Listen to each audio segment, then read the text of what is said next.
मित्रों, साधकों, मेरे प्रिय दर्शकों, आज हम आप चर्चा करेंगे पूजन के विषय में। पूजन कैसे करें?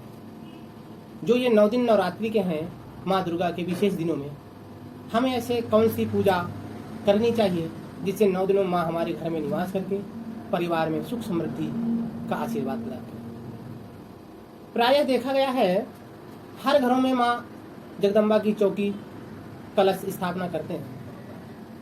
अमूमन शास्त्र का ज्ञान न होने के कारण गलतियां हो जाती हैं। जैसे कलश किस दिशा में रखना चाहिए, पूजा करने वाले साधक का मुख किस दिशा में होना चाहिए, और पूजन के समय परिवार में कैसे माहौल को वातावरण बनाना चाहिए। प्रथम दृष्टा पूजन की जो विधि है वो यह है कि जातक का, साधक का मुख उत्तम है, जब भी पूजन करे उसका मुख पूरब होना चाहिए, या स्थापना में साधक के लेफ्ट हैंड यानी बाईं ओर कलश रखना चाहिए, और जब भी अखंड ज्योत प्रज्वलित करे वो बाईं ओर होना चाहिए। अपने से उच्च आसन माँ का होना चाहिए जिसमें स्वयं सुंदर सी माँ की प्रतिमा स्थापित हो, जो स्वयं अपनी ओर साधक को आकर्षित करे, जिससे साधक का मन माँ के चरणों में लगे और उसे एक विशेष अनुभूति हो कि कुछ तो माँ में है जो मुझे अपनी तरफ खींचती है। उसी प्रकार ज्योत भी, तेल की ज्योत सदैव साधक के राइट हैंड दाहिनी ओर जलनी चाहिए। साधक को इन दिनों में विशेष ध्यान रखना है कि जब भी वो पूजन करे वो पूजन के जो वस्त्र हैं वो अलग रखे। प्रायः ये भी देखा गया है कि साधक या साधिका जो भी पूजन करने बैठते हैं उन्हीं कपड़ों को बैठ के पूजन करते फिर सगले चले जाते, कहीं भी आना जाना। जब व्यक्ति साधना पूजन की विधि नहीं मालूम चलेगा, लेकिन विचार और वस्त्र साफ होने चाहिए। एक ही वस्त्र का प्रयोग जब वो पूजन करने बैठे वही वस्त्र कंटिन्यू पूजन का ही उसको बना ले। जब वो कुछ भी गायत्री मंत्र या किसी देवी का नाम का स्मरण करेगा या जो भी से मंत्र पता होंगे, जब वो बार बार मंत्र का जपेगा तो उस मंत्र के घर्षण से उसकी बॉडी से एक एनर्जी निकलेगी जो वस्त्रों पे जाती है। जब वो पूजन के ही वस्त्र होंगे तो धीरे धीरे वो एनर्जी उन वस्त्रों में समाहित होगी। इसके पश्चात पूजन के बर्तन, स्वच्छ विचार, और खासकर यह ध्यान रखना चाहिए प्रायः उन सभी साधकों को जो इन 9 दिनों में माँ के अनन्य भक्त हैं, चाहते हैं कि माँ हमारे घर में रहे, तो प्रथम दृष्टा यह है कि घर का माहौल खुशनुमा बनाकर रखें। किसी प्रकार का किसी के प्रति मन मुटाव ना रखें।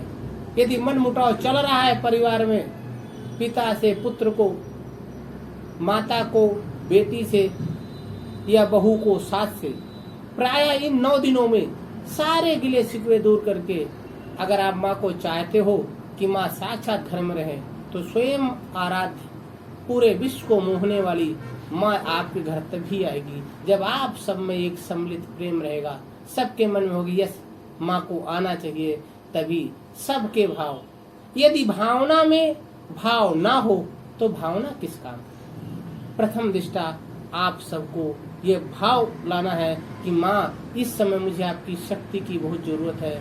जो मेरे परिवार में कष्ट हैं उन्हें आप ही दूर कर सकती हैं। इस तरह से सब साधक या साधिका को प्रथम दृष्टा घर के माहौल को शांत खुशनुमा बनाकर रखें, और प्रत्येक दिन जब घट स्थापना होती है तो माँ का जो प्रथम रूप है, प्रथमम शैलपुत्री चा, उस दिन माँ के प्रथम रूप की विशेष पूजा करें। हे माँ, कितना सुंदर स्वरूप आपका। अब मुझे पूर्ण विश्वास है, श्रद्धा बनाकर रखें कि माँ जरूर, जो पूरे विश्व का भरण पोषण करती है, जरूर हमारे कष्टों को दूर करेगी। पूत कपूत सुने हैं पर माता सुनी माता। पुत्र कुपुत्र हो सकता है पर माँ तो माँ है, विशेष स्नेह देने वाली, तुरंत भक्त के कल्याण के लिए अनेकों रूप धारण करने वाली उस माँ जगदम्बा से प्रार्थना करें, हे माँ मेरे घर में निवास करके मेरे परिवार के कष्टों को दूर करके इस तरह से उस दिन माँ की पूजा करें। रात्रि में विशेष जागरण करें। दिन में हजारों काम रहते हैं, इधर है उधर है।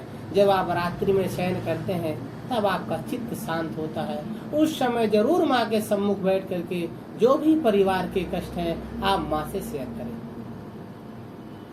माँ से बात करने का प्रयास करें। माँ से कनेक्ट होएं कि माँ जरूर है।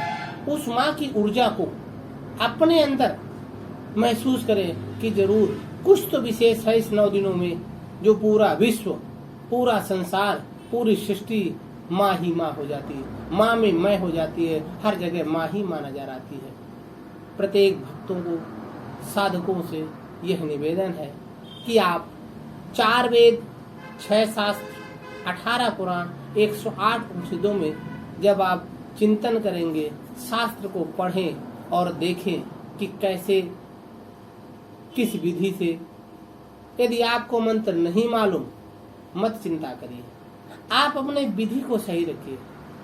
आपकी पूजन की विधि सही है, पूजन के भाव सही है, आपका आचरण सही है, और उस समय आप किसी भी मंत्र को, गायत्री मंत्र का प्रयोग करें या महामृत्युंजय मंत्र बोल दें, या जो भी मंत्र, गुरु मंत्र आपको आता है, उस समय जो भी मंत्र बोलेंगे वो मंत्र आपके लिए लाखों मंत्रों में बराबर है।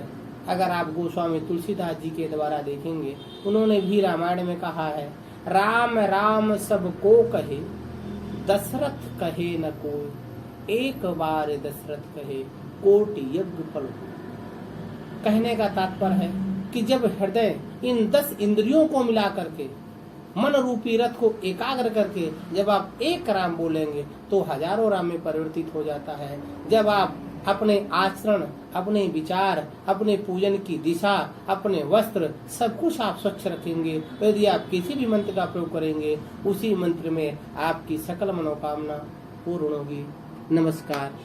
कल हम चर्चा करेंगे माँ भगवती के दूसरे रूप की। जय माता।